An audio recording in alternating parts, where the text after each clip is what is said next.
Hey everybody, welcome back to the Zen Perry Project. I'm really excited about this, what we're doing today, because this is different. We are not doing an interview per se. We are just going to be talking about music business because of my schedule, because I've been working on plays and stuff like that. My schedule for booking guests shrinks, and I love doing these podcasts, and I just want to keep on putting out content and making stuff about music because that's the shit that I care about. So, kind of when we're not doing interviews, we're going to be doing this sort of style. So, this is our first one. So, give us any feedback, like, comment, share it, do all that fun stuff. We'd love to hear from you in general. You can follow us on Instagram, Zen Perry Project, lots of other places. We have a Patreon, Zen Perry Project for everything. You can find that. You can listen to this. You can watch it on YouTube.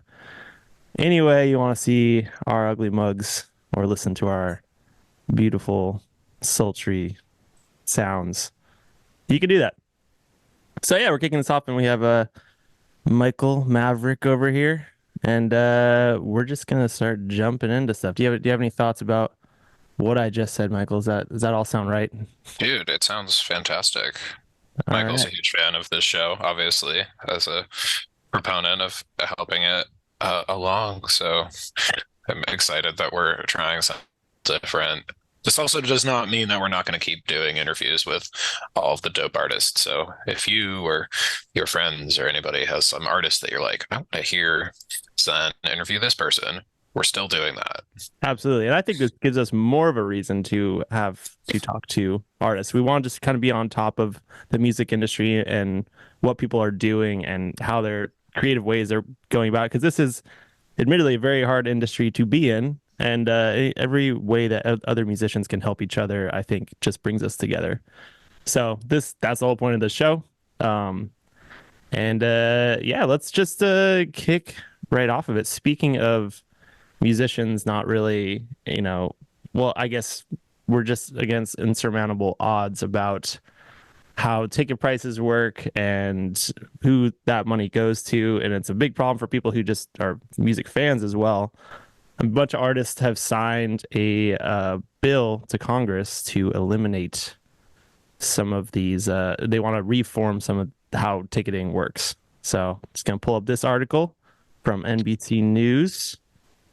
And then What do you think? Because like I mean, this kind of thing's been going on for a long ass time. Like, like Pearl Jam back in the day was like trying to get like legal stuff against Ticketmaster, and it never no, like I feel like these efforts never really stick. I'm yeah, that's the big thing. It's like you hear a million times like people are upset about this, but then they continue to I mean a perfect example, Brooklyn Paramount just opened up and reopened up. I guess it's a very old venue, but yeah, it's owned by Live Nation and ticket prices are crazy. What you just got tickets for a punk show? Yeah, why don't you talk about that a little bit, Michael? yeah. Well, first off, Brooklyn Paramount is a super pretty theater. I'm not sure if it was like ever really like a concert venue back in the day. Definitely like a at least 100-year-old building, probably like built in the 20s, 30s. It's got like that kind of vibe to it. But yeah, the tickets to see the Descendants, Circle Jerks, and Adolescents were running at like 150 a piece for general admission. Um, Fortunately, was able to like get a Or a resale punk ticket show? last minute that was a little cheaper, but like yeah, no, it's ticket prices are insane right now. Like Yep. So, unless it's Dice, in which case like God bless Dice. Those guys, whatever they're doing to keep their prices down. I mean, I guess they're just like mostly smaller venues, and but still, like that. Other than that, it just seems like everything through Ticketmaster and Live Nation is like so many fees, and yeah, that's the thing about there's Dice. no. It seems like it goes directly to the best price available for whatever show. So, which is usually the venue itself. And they also don't have like the resale through Dice. Like you can't if you can't go, it just goes back into the pot essentially, and like the next person on the wait list gets the ticket for like the same price you pay. There isn't like really like a resale market because of that. Yeah. That's probably why Ticketmaster is so bad, is like also they use the resale market to like pump up the value, but they also control it. So that's kind of what they're talking about in this article. So a bunch of famous musicians talking about it because I mean, I do honestly think that musicians care about their fans. Like that's the biggest thing. So them like going to Congress talking about this. So a fans first act was introduced referring to the Commerce Committee in December, hoping to remedy three major issues in the ticketing industry: ticket transparency, consumer protection, and preventing bad actors from charging exorbitant prices, resale prices. So that's like but how do you do that? But It probably needs to not be a monopoly. I think that's like the problem, is like whenever you have one company that's so dominant, like when Ticketmaster and Live Nation were rivals, like they artists had a choice. You could do Live Nation venues, you could do Ticketmaster venues. I think like the fact that those merged was real bad for uh like it's a monopoly essentially. Like, when's the last time a monopoly was broken up? Was that like back in like the what 30s? oh man, we don't really have like a government that's like super interested in breaking up monopolies anymore. No, there's like a few people and they're just seen as like super radical left. So, yeah, I mean, this just seems kind of like an uphill battle that's just not really gonna pan out unless people just stop paying for, you know, Live Nation and Ticketmaster. But also, those are like some of the biggest, best shows. Right. That's Uh, what it comes back to, is it's eventually it's like, well, we could all strike, or not strike, kind of strike, I guess, by not buying Ticketmaster tickets and having empty venues. And like, I'm sure if there was like enough people that like stopped going to those big shows, that maybe something would happen. But uh, live music's fun. People like seeing the people they love, and it's like a really amazing experience more often than not. And people are willing to pay for it. I think that's like the reason why this kind of just continues to be an issue. yeah, and reading this article, it's honestly it just seems like they don't. So they signed a bunch of things. It went to Congress, but like doesn't really have any follow up of what would happen next. I don't think anybody's shaking in their boots about these artists signing this thing. They're like, oh no. Well, yeah, I mean, like for the artists, this feels almost more like symbolic to me than anything, because it's like, unless like the government is like, okay, no, this is a monopoly and we got to break it up. I mean, I think you could like try to split Live Nation and Ticketmaster, maybe, but like I don't know, or somehow like have another ticketing organization come up and be a viable competitor. But like, yeah, it just seems like all artists can do is be like, hey, we don't like this, but like if you're a big artist and you want to tour, it's sort of like, well, what else are you gonna do? I think, gosh, was it AOC? Like, AOC has definitely talked about this. I think she was trying to get tickets to Taylor Swift and didn't. And then it like popped up for a second. Dude, actually, Swifties probably could solve this problem. Yeah, I mean if Taylor Swift just started her own service, which honestly, if anybody has the money and resources to do it, it would be her. She started her own service, like all the money is going to go directly to, you know, paying the venue whatever it needs and the staff and all that stuff, and then the price that I want, you know, for it, and it would probably be so much cheaper if like artists are, but Let the artists like but the take thing over is, the. these places are owned by these big venues are owned by Live Nation or Ticketmaster. So they're like, no, we don't have the infrastructure to do that, nor why would we want to do that? Right, because it's like, I mean, I'm sure even Taylor, who probably has more money than she knows what to do with, like it would still be real expensive to have to like put that together, especially for like a tour. Now you're needing not just one venue, but like a venue in every city that you want to play in. Yeah. That's, I don't know, I maybe have a bunch of artists can Taylor like Swift, make a. I have a bunch of Taylor Swift clubs popping up. Oh man, yeah, Taylor Stadium. Yeah, the Taylor Swift Stadium. Yeah. Hey, I mean, like, she and Travis Kelce, like, I mean, football's in stadiums too. Maybe there's like a power couple, like take the means back sort of possibility we'll get like sports and music bought up by some wealthy performers, I guess. Yeah, I completely agree with that. Um, yeah, let's move. Because truly, I don't see anything like this happening in terms of good news for fans anytime soon. I think it's time that we move on from this topic, as depressing as it is. But yeah, I mean, what's the most I've spent? I think Rolling Stones. Well, actually, somebody else bought the ticket for me, but it was like a $350 ticket for nosebleeds. Dude, yeah, I was just thinking that Stones was also my most expensive concert. It was like three something just for uh yeah, like back of the bleachers. Yeah. Kind of going on to something that I found interesting and I actually really like the music for is this what Trent Reznor and Atticus Ross did for Challengers, which I love this headline right here for this article. What music features in Zendaya tennis drama? It's like it sounds like a chat GPT like made up like query. I mean, it might be. But that is it, yeah, for Challengers. And if you haven't checked it out, I loved what they kind of talked about for this music because I'm really interested in. I wish more musicians did stuff for film. It'd just be really cool to see how they kind of world build in that sort of way. But I mean, Trent Reznor obviously has a sound, and Atticus Ross working together. Um, What is obviously like pretty familiar with Reznor and Nails. What does Atticus Ross do besides work with Trent Reznor? I think he pretty much does a lot of. Actually, let's pull that up about him. I think he does a lot of scoring because he did Shogun. Oh, really? Like Yeah, and that's when I listened back after I knew that, I was like, oh yeah, I can hear it. I mean, him and Trent Reznor are basically kind of like, which also I don't know when he got into the band. Because I mean they obviously didn't start together.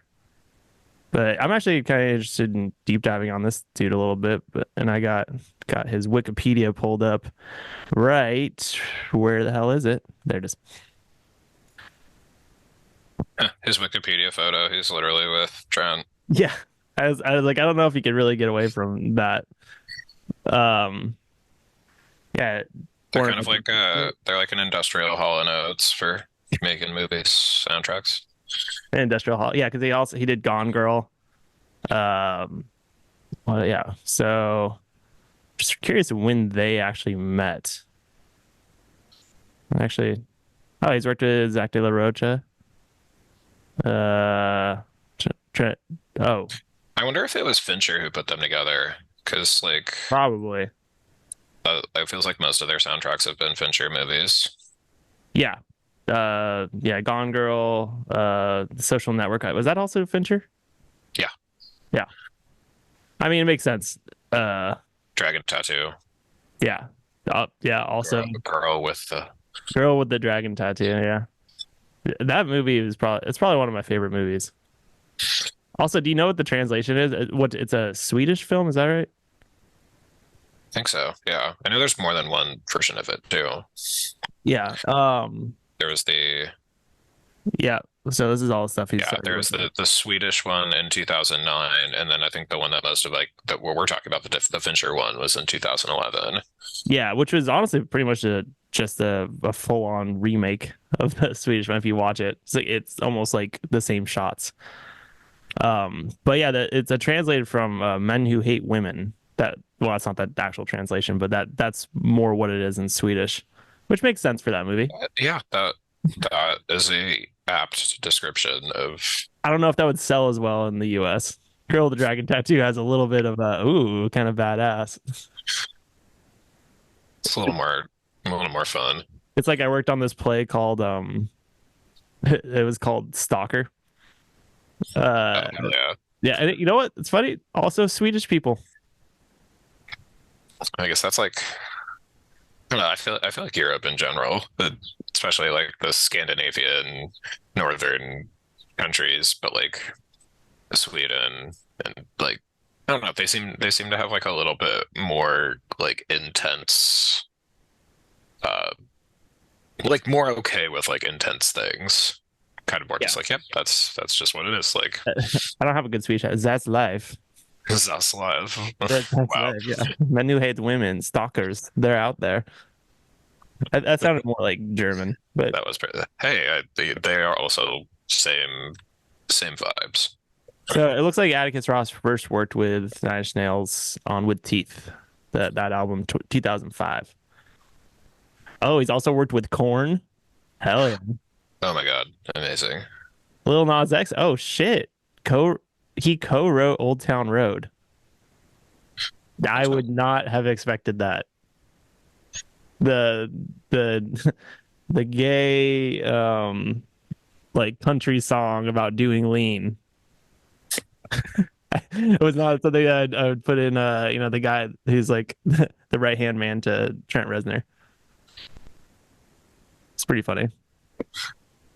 Who did the Challengers movie? That's a good question. Because he did it's the same guy who did Call Me by Your Name or whatever. Um Luca. director. Director. Luca Guadagnino. Wow, I'm just butcher. I hope I butchered that really, really bad. Anybody listening out there? Guadagnino. Yeah. Guadagnino. Guadagnino. Yeah. What else? He's done a bunch of other stuff as well. Yeah, so this wasn't Fincher. What'd you look at that? Interesting. Um, yeah, so anyway, Atticus Ross, pretty awesome dude for making scores. Um, yeah. Any other thoughts on that before we move on to the we have so much stuff we can talk about. Kind of crazy. I just hope that more people like more filmmakers focus on score, making good soundtracks. It just seems like it's not like a dying art, but like I don't know, movies are also like changing right now. I feel like we're the big blockbuster massive billion-dollar movie franchises feel like they're all kind of in like a slump right now. So maybe we'll get more artsy, smaller indie movies that'll have cool scores and And I I can think about hope. this all the time. I'm like, what would make, what jobs in the music world or it honestly just in the art world, it like AI proof. Hmm. And I think it's going to be a long time before AI can fully score a movie and have it feel like something. Oh my God. Like Yeah. that would, it's not doesn't mean it's not going to happen. Doesn't mean that but I think it's just having that relationship with somebody, having a director who has because I work in the theater world, like there's certain directors that like working with certain sound designers because they just get each other or they're into the same things or they just, um, and it's the other half of the puzzle. You can wildly change the feel of a movie based on the sounds. Like, Oh wow. man, it's so fun to like I don't know how many times you've seen those like behind the scenes things when you see like a scene with no score versus like when you do. It's always like so insane how like the example that comes to mind is like in the original Star Wars movie that the scene at the last scene of the movie when they give Han and Luke a medal, but they don't give one to Chewie for some reason. But like that scene, there's no dialogue. It's just like a gigantic freaking John Williams thing. But if you like watch that without the John Williams thing, it's just them like all silently like walking. It's so weird. Yeah. Well, also, this just came to mind too. Alfred Hitchcock doesn't use, um, yeah, he doesn't use music, or he doesn't in all of his films, and they still have a ton of suspense, which that in itself is like it's almost like in spite of not having music, and it just shows how good of a director he was. Uh, Yeah. that's an outlier. I don't think that really happens all that much anymore. Does he really not have music or anything? Like, Yeah, I think what's the one movie with the guy in the wheelchair uh that sees the murder across the street? You know what I'm talking about? I do. I don't remember which movie that is though. Uh, well, I've only seen a couple of his, honestly. Psycho, North by Northwest, yeah. uh, Vertigo. Does Alfred Hitchcock use music. Yeah, well, I guess he is very into the music, but there's one of his films. I forget which one. Somebody, anybody out there listening, I you was can just thinking fact that check me too. on that, and I was like, I hope somebody is just somebody's probably chomping on furious a right bit. now. They're like, what the fuck is wrong with Yeah, these guys? Do they have they not? Ben Garcia is probably shitting his pants right now. He's like, it's that Or, fucking movie. yeah. Cool. Next thing I have up is a video that Kate Brunott is one of the musicians I work with. I probably should have talked about this at the start, but yeah, I work with Kate Brunott sometimes, and I also been working on a band with my buds Michael, Jake Takeo. Jake's been on the podcasts probably almost as much as Michael. But that'll but photographer, and we're working with a bunch of other people. So, but Kate Brunott's incredibly talented person, super genuinely nice person too. One of the nicest people I've met in New York City. And she makes cool little videos talking about the internet. But I want to play the start of this one. It's an interview from Benny Blanco. Um, and yeah, let's just give this a shot. And I'm curious to see what you think about this, Michael, because Yeah, we are in the creative mode right now. I have not seen this. Okay. All right, here we go. A lot of people are just way too scared to take the jump. I'm sure everyone in this room, anyone listening, has a little something where they're like, oh, I really like that, but they're scared. I want to post videos of me cooking. I'm like, no one will like it. My friends will make fun of me. If you keep pushing yourself and you keep trying, you're going to succeed. And I always tell people this, it may not be in what you start with, like when I started, I thought I was going to be the biggest rap artist in the world. And am I a rapper now? No. And then I moved into producing, and then I moved into songwriting, and then it's come full circle now where I'm like an artist of some sorts again. I think you just jump in and just try something. Just try. And who cares if you're going to fail? Who cares if you fail? I don't understand. This is the thing I don't understand. It's just, you just get up and you do it again. I have amnesia. The second I fail, I'm like, the next day I wake up, I'm like, all right, let's do it again. Whenever I do fail, I'll sit and I'll sit there and I'll be like, this didn't work how I wanted it to. But so many times have been the opposite, where I was like, this will never work. And then it's big. So it's like, I feel like it always evens out. Yeah. And you only have one other choice. It's like, your only choice is just to keep going. What are you supposed to do? Just be like, oh, it didn't work. No, get up and you do it again. We hear this in so many different places. Didn't mean to cut you off there, Kate, but this is my show. Just kidding. What was the last thing that you tried and failed at? Last thing that I tried and failed at. Oh, you know what? I mean, I think it's a perfect example right here. That was like at the start of the year, I told Michael, I was like, we're going to do 50 episodes of the podcast this year. I mean, that might have also just been a really ambitious goal. First off, year's not over. Second off, quickly, and we were on quite the roll there for a second. So I would say I failed to keep up with the schedule that was trying to interview people. But and then I just had basically a month I was just working on this play, and I was like, what the hell can I do? So, hey, this is a perfect example. So I failed at this, but actually it lent into me getting the idea as like, I just need to talk about music stuff. I just need to talk about this with my friends who it's much easier to schedule with you than it is artists with managers and labels and all that stuff. I don't want to let people down in that way. So oh my that's God, the thing I failed at, but it turned into a new idea of how to keep going and the most fun way possible, which is getting to hang out with my bud and just talk about music. Like we do this anyway. We truly do. I mean, also just like booking things with people, always challenging. And if we had a nickel for every interview that we had, and then we were, bright-eyed, bushy-tailed on time, and then they don't show up, and it's like, oh fuck. Well, that especially if you're like on a week-to-week basis, that's really hard to keep up with. But what do you think the last thing that you failed at, tried and failed? Because we could talk about just general life failures, but that doesn't sound as fun. Let's say something you tried to go for. I'd have to think about it. I'm trying to think too. I can't really think of anything like that for you. I think I'm constantly in a state where I'm always trying random bullshit out.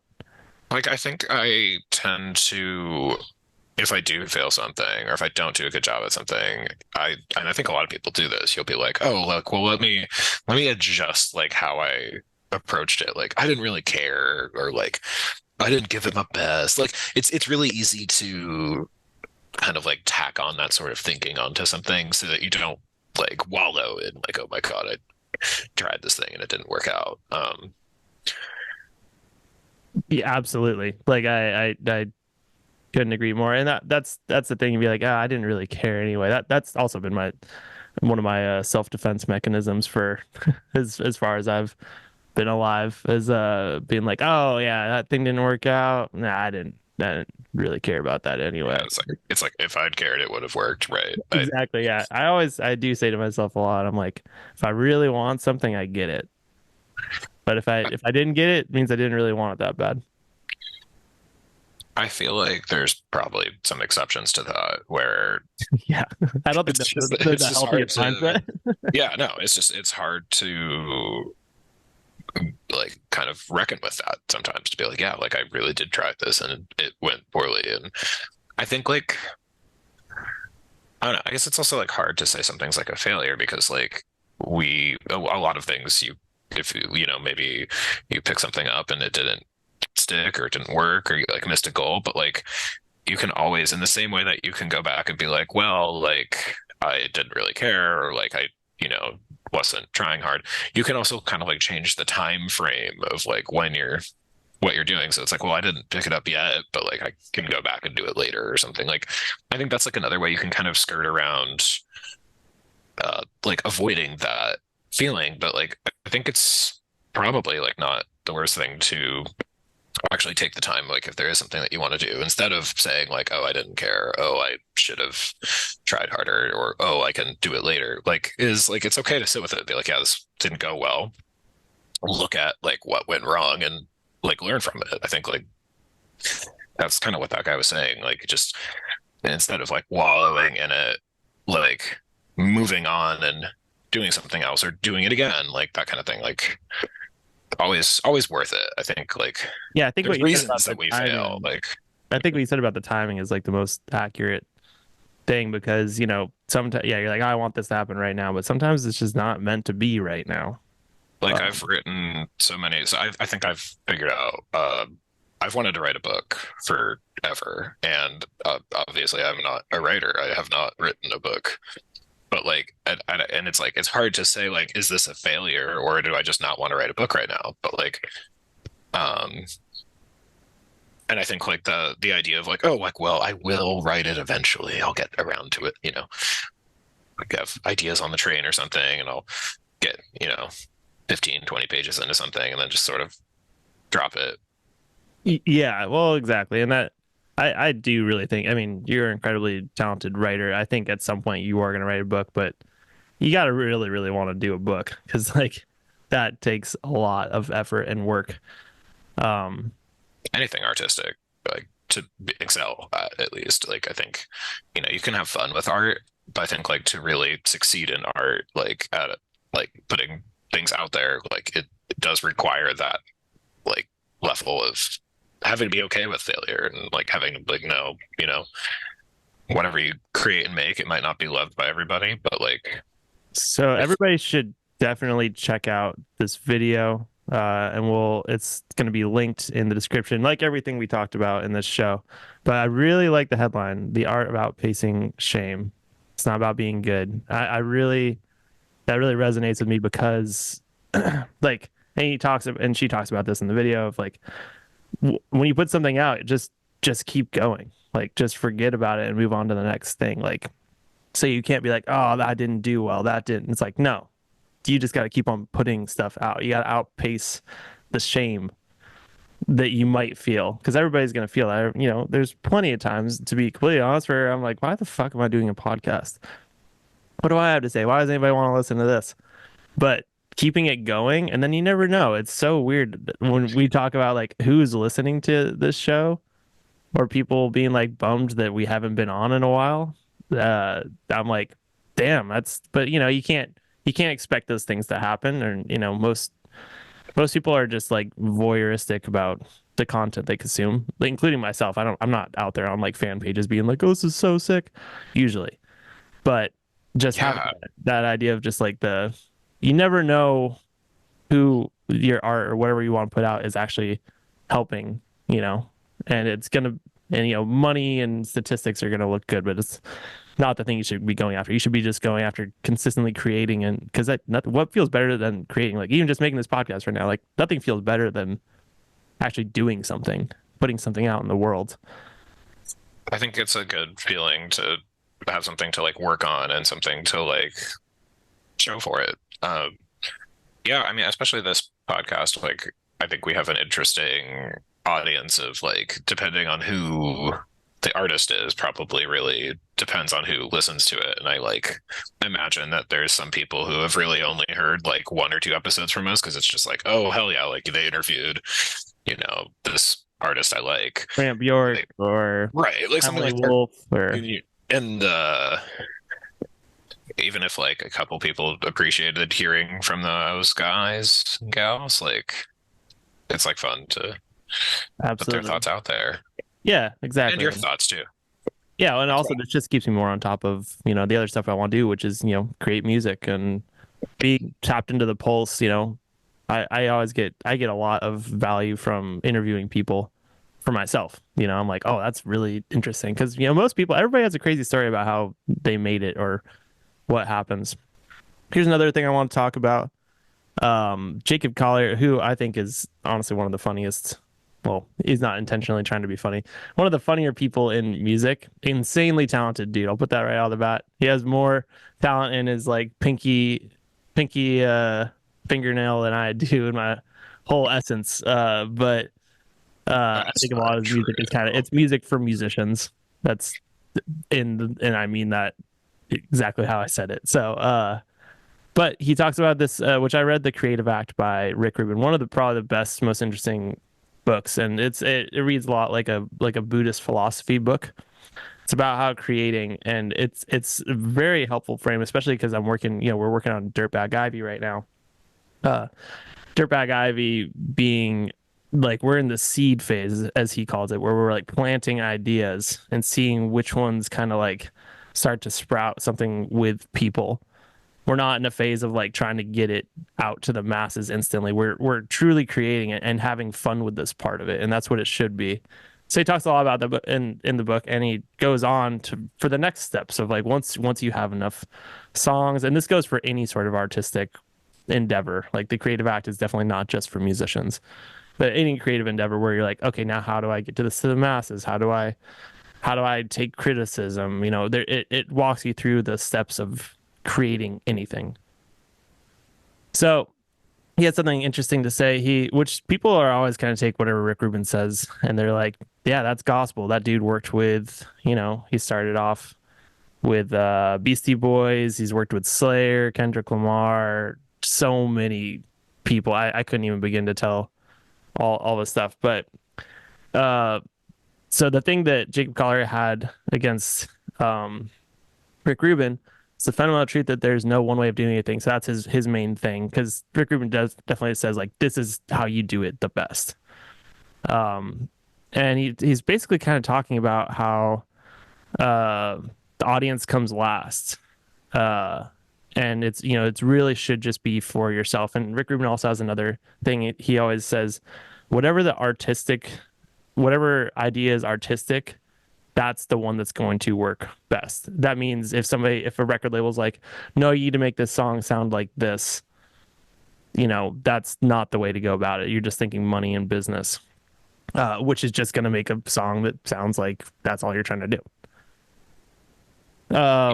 It's not very like creative spirit to think of things in a like, how is this as a product? You got to think of it more of like the why, what are you creating for the sake of its own creation? Like yeah, I don't know.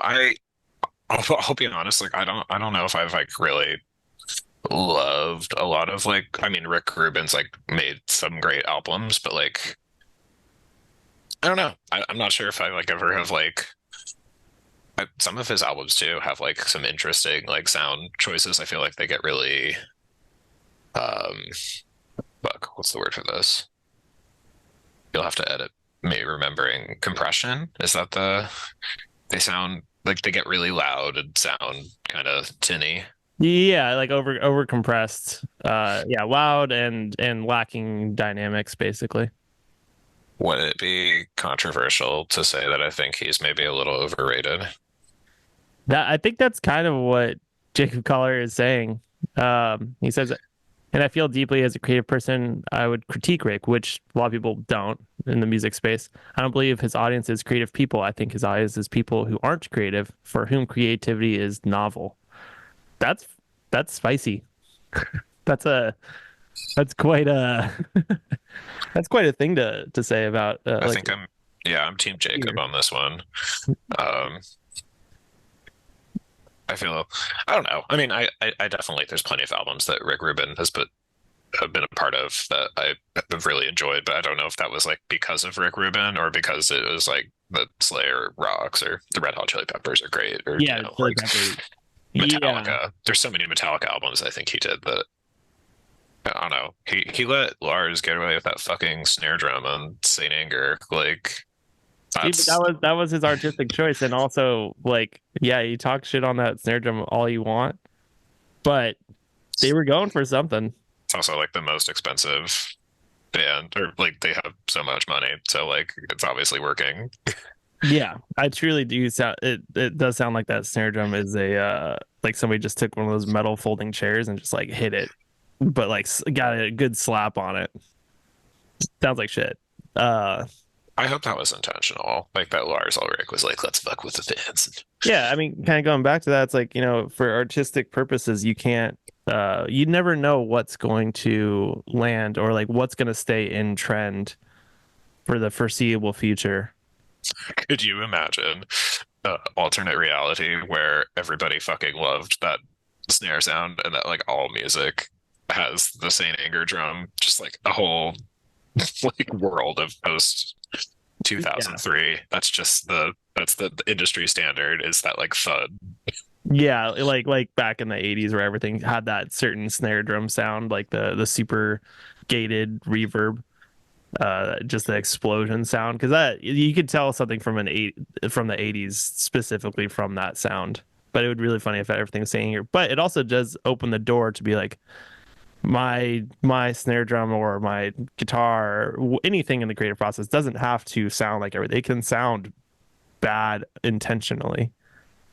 Almost, because like there's no way that people were listening to that album when they were creating it and they're like, is that the final version of the drum mix? Is that really what you're going with? Yeah. I feel like Metallica is probably surrounded by yes men somewhat. Oh, But like they were also going through some shit when they did that, so maybe they were just like, "Fuck it, who cares?" Like, yeah. Well, I mean, what was going on at that point? okay, so funny you ask. There was a little movie about this. It's like a behind the scenes documentary that they made. It was right after Jason Newsted left, the bass player who replaced Cliff in the 90s. If you're not a Metallica fan, their first bass player, Cliff Burton, died in a bus crash while they were touring Master of Puppets, which is pretty sad because like that was also like some of their really, really good albums was like with Cliff. They got Jason Newsted who came in the 90s, who played like on the Black album and like um he was like pretty great, good, powerful backing vocals too. But then he left, I think it was like early 2000s. So Metallica was like looking for a new bass player. James Hetfield was in rehab, like real bad, and like in and out of like drug addiction and What was probably it? more Did he get, like, a drinking. cokehead? I think like alcohol is probably his big thing. I don't know. I know alcohol for sure. Probably some other stuff too. That's a staple in every addict. It's Well, called alcoholica. yeah, alcoholic. Yeah. Um, but yeah, I mean, Saint Anger was the first thing that they made like after he got out of rehab, and they didn't really have a bass player at that point.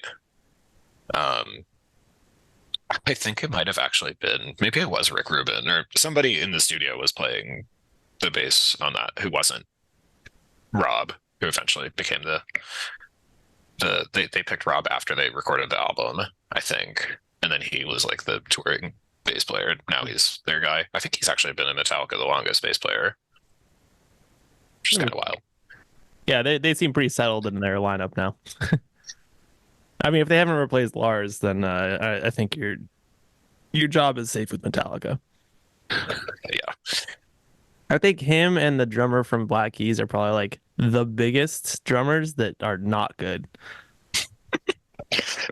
Well, Lars is like in actually in that same thing. You see that like Lars's real MVP is like the interpersonal, like He's like the he manager. yeah, he and like James like fight, like really have like creative, because like I think you could argue that like James Hetfield's sort of like the creative driving force of Metallica, singer, songwriter, fucking amazing guitarist. Like he honestly he's like playing the rhythm probably more than like Lars is, but like Lars I think like holds James together, if that makes sense. Yeah, that makes a lot of sense. And yeah, their dynamics, still it makes sense why they're still together. I mean, and also he's made me talking shit on both of those drummers. They've also made iconic drum parts, and that's more what I care about than I do like your technical ability, like in any scenario. Dude, I think that's like, I mean, a lot of the best stuff is not like the most technical best. It's like, yeah, Yeah, even just like I think like White Stripes, like Meg White's drumming is not like barn burning, but it's perfect for yeah. like those songs. Like, So kind of moving on to the next thing. As I was researching, I was like, who's really putting out videos about music business and or like what we're doing right now? Who's really out there doing this? And honestly, I can't really find anybody that are doing kind of this style, this format, just talking about news stories and being creative and the business and the creative side of stuff.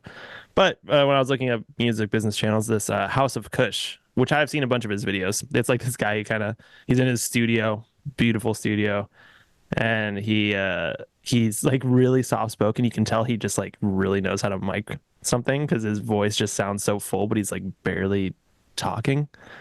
It's like ASMR of audio stuff. Anyway, uh, I was just kind of going through his videos because it's more about mixing techniques or recording stuff, but he has a lot of good takes. And there's one video popped up. So yeah, this is House of Kush, and the quote that really got me. He's basically, when you're showing people your music, and I think this goes for anything, you don't want to talk to them like you don't want to be like, what do you think of this? What do you think of this? Basically, just sit in the room with them, be like, can I play you something? And play the song for them and just kind of just watch them. Like sit behind them, if they're sitting at a desk, and just realize when they start to move or what parts like physically grab them. I think this is a really cool way of thinking about it. And this probably applies to a lot of different art things, like not trying to get a reaction out of somebody, because honestly, if people really like something, they're gonna be like, oh shit.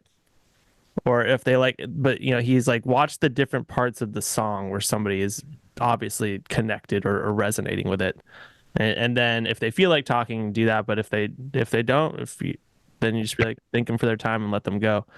Thought that was just a really interesting way of going about it, because he's talking specifically about like a mix of a song, and there's lots of different ways you can mix. And I just thought that was a really interesting concept to kind of think about.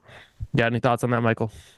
I was thinking when you are behind the kit, obviously, I'm sure you can, you have a fairly, you're doing something, but like you can probably see the audience when you play to some extent. Do you notice like with certain songs and certain like parts of songs, like how like audience react? Because like like an audience, obviously, like an audience reaction to stuff feels like this sort of like progression of this. Yes. Absolutely. If I'm playing like I call it the golden beat or like the money beat, like think of like Back in Black. Uh when I play anything like that, it always gets people moving. But what I really like is like if you play one note of a song and people kind of instantly perk up, that's really cool. Because it's weird how that can happen too.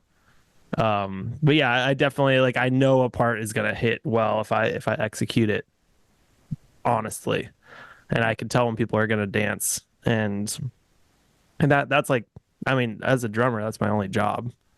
I mean, not necessarily to dance, but I want people if they feel like having a good time and the music calls for it, I want them to be moving around, dancing, moshing, whatever.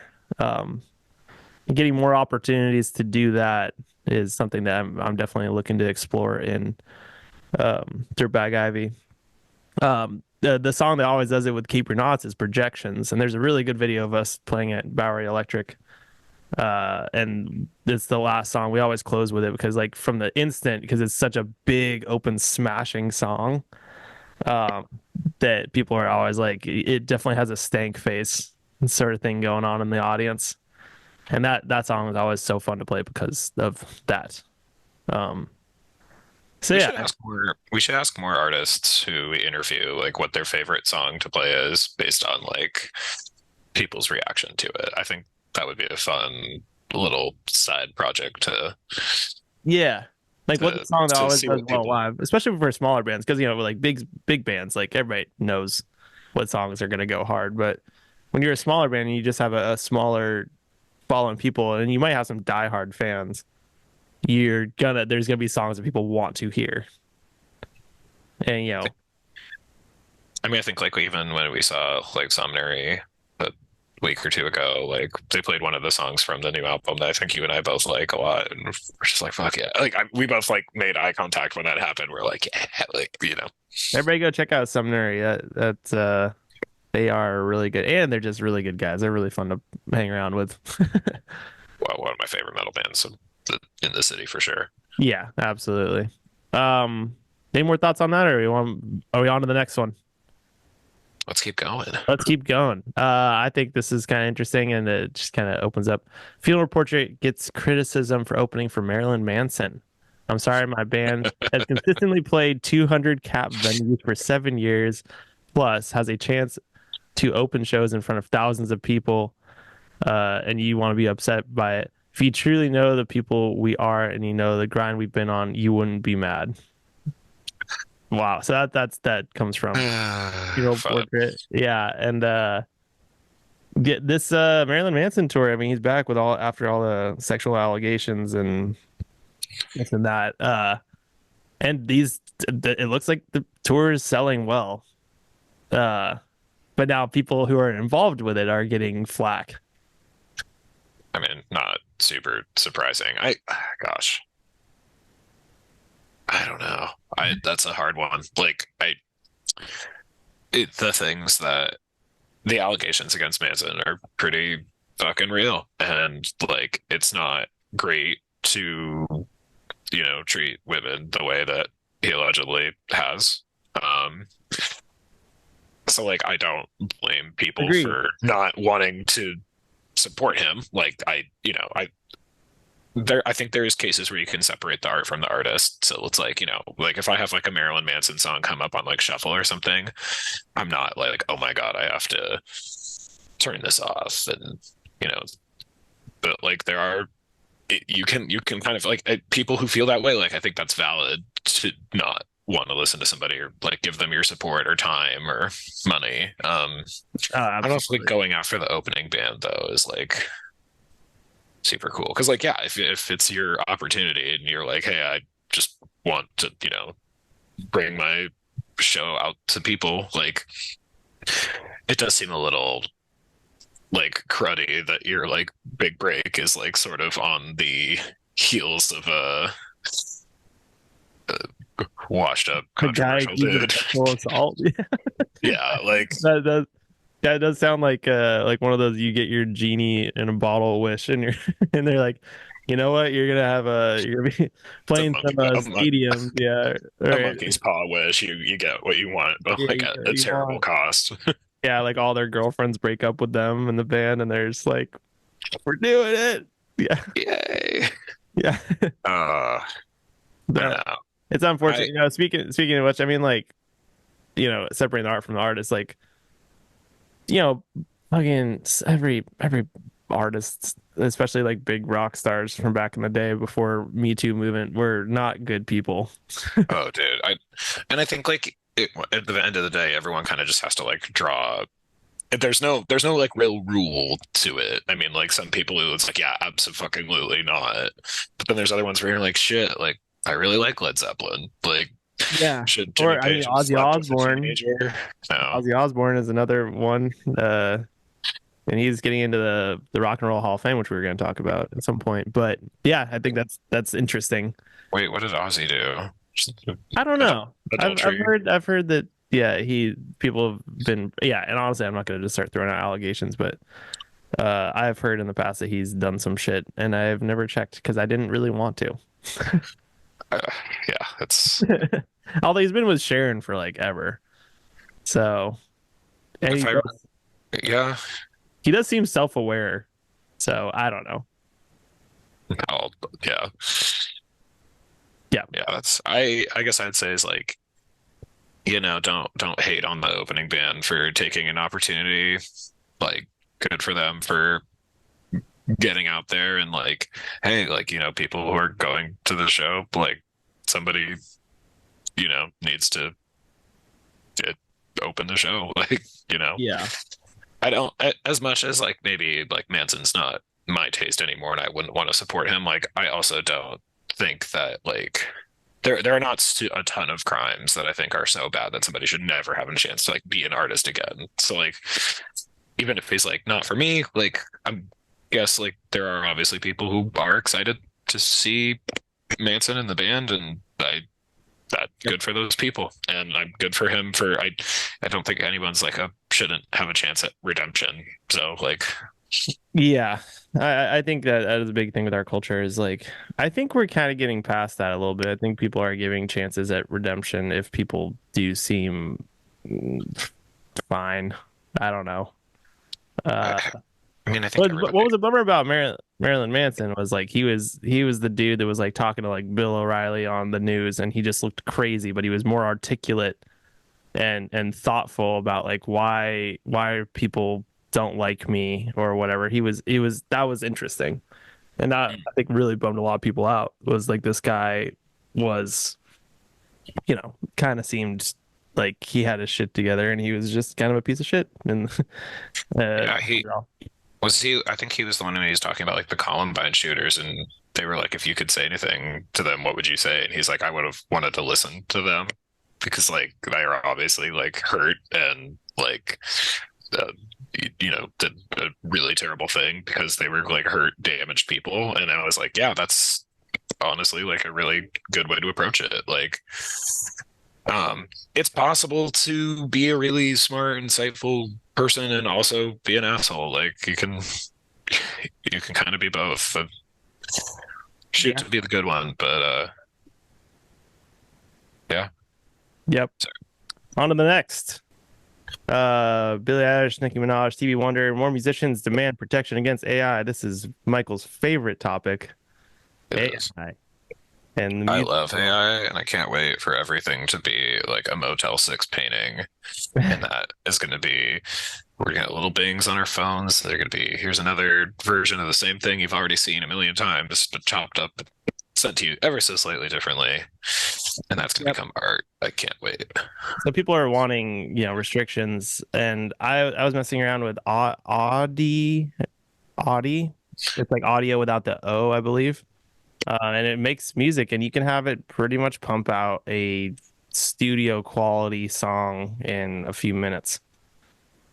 And it's absolutely wild, and like that's what's available to us currently, as a consumer. I didn't pay for it, anything like that, and it was pretty insane. And ever since Hard on Your Sleeve came out, which was like the Drake and the Weeknd mashup, which is neither of them sang on it, but the song was good, super well produced, sounded exactly like the artists. Ever since that came out, I think that came out like last spring. I was like, oh man, musicians are in for a rough ride. especially ones with, big music, because like where does it stop? Where can you actually like define the line of like, oh, we're making AI music to help us make our music better, or is it made by AI? Like, and like now even the tools to like produce music are becoming more and more AI. Um, so where does that stop? What are your thoughts on this, Michael? Gosh, I mean, I'm obviously not like a huge fan. Like it's fun, I guess. Like it's cool to be like, I wonder what this would sound like if this artist who died 50 years ago, like what would sound like if Elvis did, um, like a duet with, I don't know, Billie Eilish or something, or Olivia Rodrigo. Now you can do it. Like, Yep.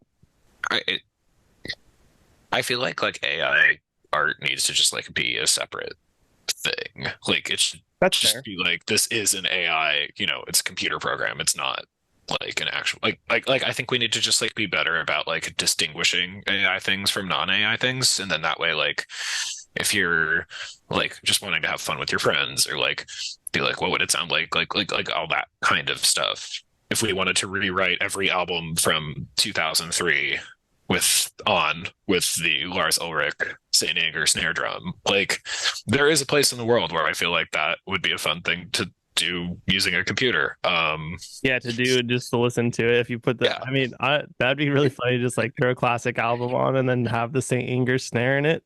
yeah. Like I love the idea of like using, computer tools to like do things like that, but like you shouldn't probably be using it and then like also like being like, well, although this is a good thing that I created, or like it should like be its own thing. Yeah, Unfortunately, absolutely. I feel like AI is just so in everything right now. Like heck, even my like coworkers, I think sometimes send emails that look like they're written by an AI. And I'm like, okay, I guess like you don't need to take the time to write an email for 15 minutes like I do, where I agonize over like what punctuation should I use. Doesn't really matter. Like you can get the message across, that the work gets done. Yeah, and if you're like you put it in, you're like, this is what I want to say. Make this sound professional and friendly. Get the idea across, right? Like And you're like, oh well, that's great. I think that's like but like in art, like I think the idea of like having these protections or like having at least like a distinguishing of like this is real versus this is not real. Yeah, I mean, it Um, goes down to IP. It's like the what what is like the intellectual property that like if somebody uses Billie Eilish's vocals on something, then like what do we do about that? yeah, and like like Billie Eilish is a she's like her own brand. Like Oh shit! most art.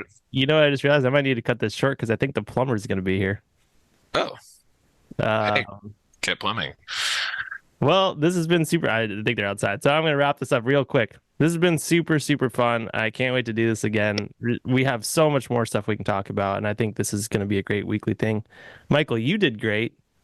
And everybody out there listening, love to hear from you. Thanks for supporting. If you're listening to this, like, thank you so much for being out there and doing this. And let us know. Hit us up on Instagram or Send uh, us recommendations. We want give us yeah, things to listen to. send us your music. Yeah. All right. I gotta go. Uh, Go do the Later, plumbing. brother. And I will. We'll till next time, everybody. Bye. Hey, for the love of God, please subscribe to our Patreon for like $1 a month. That would help out a lot. Podcasts are, fun fact, really expensive to run, and I really enjoy doing this. So if you want to keep on seeing stuff like this, help me out. Also, like, subscribe, do all that fun stuff, and I really hope you enjoyed it, and we'll see you next time.